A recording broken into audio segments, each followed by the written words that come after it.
Her hands shook as she scanned the groceries.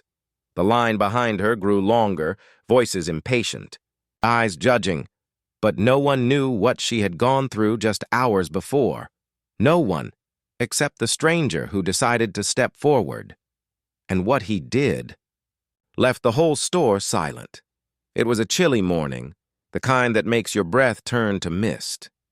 Inside the small neighborhood grocery store, a young woman named Emily stood behind the cashier counter.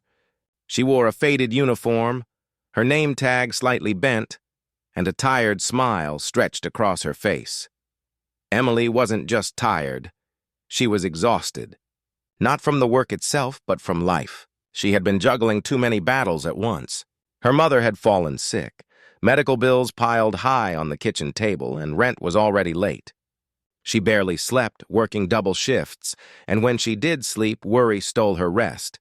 Still, Emily tried. Every morning, she brushed her hair into a neat ponytail, put on her uniform, and whispered to herself, "You can do this." She wanted customers to see kindness in her eyes, even when her own heart felt heavy. But that morning, her body betrayed her. Her hands trembled as she picked up items to scan. Her voice cracked when she greeted customers. The bags felt heavier than usual, though they were only filled with bread and milk. She remembered leaving her apartment earlier, staring at the empty fridge. She hadn't had breakfast. She couldn't afford it. She chose instead to put a few coins aside for her mother's medicine. The store was busy. Shoppers pushed carts, children laughed and cried, and the sound of beeping scanners filled the air. To most, it was an ordinary morning. But for Emily, it was another test of endurance. She whispered thank you to each customer, forcing her lips into a smile. Some nodded back. Some ignored her completely.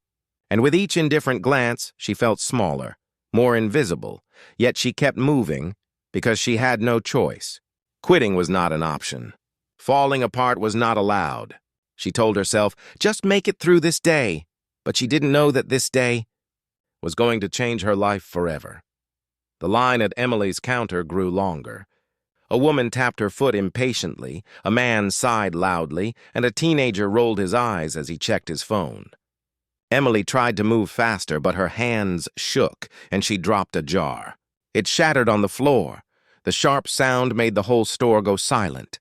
Everyone stared. Emily's cheeks burned red. She bent down quickly, whispering, "I'm sorry, I'm so sorry." But the whispers started. "She's so slow. Can't they hire someone better?" Unbelievable. Each word felt like a dagger. She wanted to disappear, but she couldn't. She had to keep going. She cleaned up the mess with trembling hands, her uniform now stained. Back at the register, she tried again. The next customer handed her a handful of coins for a small bag of groceries. She counted them twice, her hands shaking. The man sighed. "Come on, I don't have all day." Emily's eyes blurred with tears, but she blinked them away. She needed this job. She couldn't afford mistakes. By the time the next customer stepped up, she was barely holding herself together. Her chest ached, her throat tight. She felt like any moment the tears would spill, but then the register froze. The screen glitched. The line grew restless again. People groaned, muttering under their breath. One woman spoke louder. "Seriously? What kind of service is this?" Emily's hands shook harder. She pressed buttons, trying to fix it, but nothing worked. She felt the weight of every eye on her, every sigh, every judgment, and in that moment, Emily's strength broke. She whispered under her breath, "I can't do this anymore." She thought about walking out, about quitting, about letting it all go. Because what was the point of trying so hard if nobody even saw her pain? But then, one voice cut through the noise. A man in line stepped forward. He was middle-aged, wearing a simple jacket, and carried only a small basket. He smiled gently and said, "Hey, it's okay. Take your time." Emily looked up, startled. His voice wasn't impatient.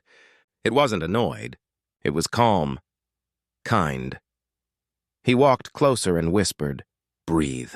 You're doing just fine." Something about those words cracked the dam inside her. Tears filled her eyes, and she shook her head, whispering, "I'm sorry. I'm so sorry." But the man didn't let her apologize. Instead, he leaned toward the restless crowd and said, "Come on, people. She's human, just like us. "We can wait a few extra minutes." The store went quiet. No more sighs. No more complaints. Just silence. Emily's hands still shook, but this time she wasn't alone. The man waited patiently as she restarted the register. He even helped her bag the groceries, chatting lightly as though nothing had gone wrong. His calmness spread, softening the atmosphere around them. When it was his turn to pay, he slid his card through the machine and added, "And I'll cover the person behind me, too." The customer behind him gasped. "Wait, you don't have to—" But he smiled. "Sometimes we just need a little kindness."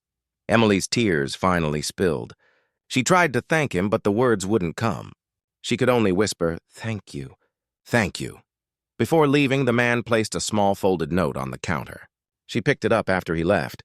On it were 4 simple words: "You are not alone." Emily held that note like it was the most precious thing she had ever received.